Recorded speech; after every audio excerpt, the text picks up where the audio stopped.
All right, fellas. So, news today, this morning, via Shams of ESPN, the New York Knicks requested permission Wednesday morning to speak to Mavericks coach Jason Kidd, and Dallas gave a firm rejection. Knicks have now been denied on Kidd, Chris Finch, and Ime Udoka. What does this mean? It means the Knicks asked to talk to Jason Kidd and were rejected, obviously. Does this mean Jason Kidd is not going to be the next coach of the Knicks?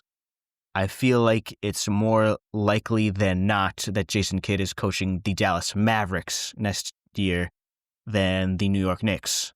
Now, where can the Knicks pivot? Great question, loyal viewer. Via Jonathan Macri of Knicks Film School, just got done recording with Ian Begley of SNY, very plugged in with the Knicks. When asked about New York's coaching search, Mike Brown was the first name he mentioned. Now, most recently, we know Mike Brown from being the coach of the Sacramento Kings, who was fired earlier this year for, I don't really know why, maybe just because it's the Kings and they need a scapegoat. But one thing Mike Brown does very well is get buy-in from his players. We've all seen that clip where Mike Brown is screaming at Malik Monk in practice, telling him whatever. I'm not going to repeat what he said. But it's very clear, he's stern, but still gets buy-in, and, his players love him, okay? They love him so much, the fact where De'Aaron Fox earlier this year said, at least reportedly, that if you fire Mike Brown, I'm going to ask for a trade. De'Aaron Fox is now no longer a Sacramento King. He is on the Spurs. So it seems that maybe he may have been telling the truth, and firing Mike Brown was not the way to go for the Kings. Given it's the Kings and they find themselves in the current circumstances they're in, I may be inclined to believe that. However, what does Mike Brown bring as a head coach? Well, coming into Sacramento, a lot of people were kind of down on his hire from the Golden State assistant coaching staff.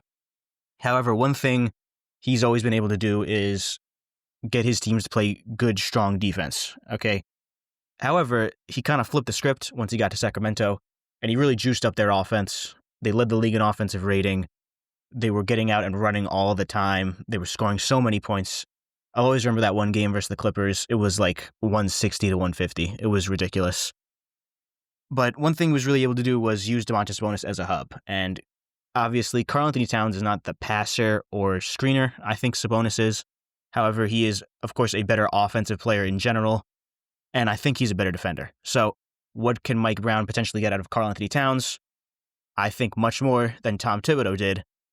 So if he were to be the hire, that would be something very interesting to see. I think he could just juice our offense in general, which is something that I feel like Tom Thibodeau did not do a good enough job of, heavily relying on isolation, and ultimately was one of the reasons he was let go as Knicks head coach.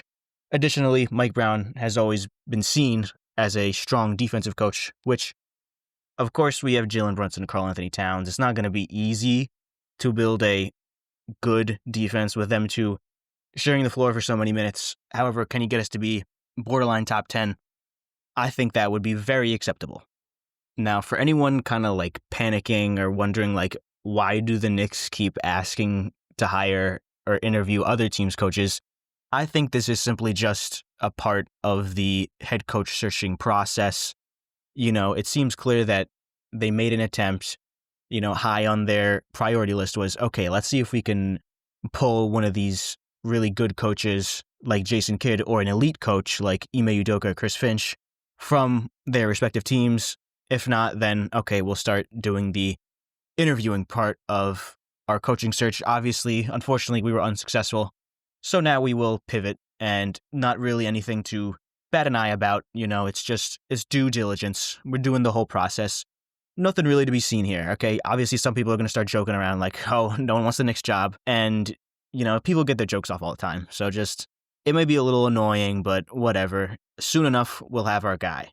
Now, moving a little bit away from the head coaching search and to potential roster moves, also via Shams today. More recently, ESPN reporting, the Phoenix Suns and Kevin Durant's business partner, Rich Kleiman, are sorting through trade options with interested teams being mainly featuring Houston, San Antonio, Minnesota, Miami, and New York. Obviously, we're most interested in the last team listed there, the Knicks. Obviously, needless to say, Kevin Durant is one of the greatest basketball players ever.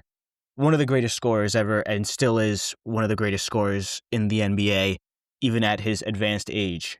However, any trade framework that would send Kevin Durant to the Knicks would either feature Karl Anthony Towns or some kind of combination of OG, Mitch, Hart, or McHale. And at that point, I'm good. All right.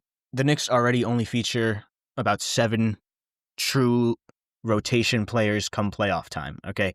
You could say Landry Shamet and Delon Wright played good. I think they did, but they have 7 core rotation guys locked in for this year at minimum.